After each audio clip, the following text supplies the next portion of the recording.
ಮಾವಿನ ಹಣ್ಣನ್ನು ವೈಜ್ಞಾನಿಕವಾಗಿ ಮ್ಯಾಂಜಿಫೆರಾ ಇಂಡಿಕಾ ಎಂದು ಕರೆಯುತ್ತಾರೆ. ಅದಕ್ಕೆ ಕಾರಣ ಇದರ ಮೂಲ ಭಾರತ, ಬಾಂಗ್ಲಾದೇಶ, ಮ್ಯಾನ್ಮಾರ್ ಗಡಿ. ಇವೆಲ್ಲ ಬ್ರಿಟಿಷ್ ಇಂಡಿಯಾಕ್ಕಿತ್ತು. ಇಂಗ್ಲಿಷ್ನ ಮ್ಯಾಂಗೋ ಶಬ್ದ 16ನೇ ಶತಮಾನದಲ್ಲಿ ಪೋರ್ಚುಗೀಸ್ ಮ್ಯಾಂಗಾದಿಂದ ಬಂದಿದೆ. ಅದು ಮಲಯನ್ ನುಡಿ. ತಮಿಳ್ ಕನ್ನಡದಲ್ಲಿ ಇದು ಇದೆ.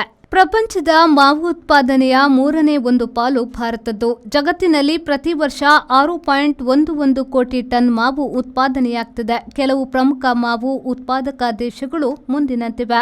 Bharat 2.61 crore ton, Indonesia 41 lakh ton, China 39 lakh ton, Mexico 27 lakh ton, Pakistan 26 lakh ton, Brazil 23 lakh ton, Malawi 21 lakh ton, Egypt 17 lakh ton, Bangladesh 15 lakh ton.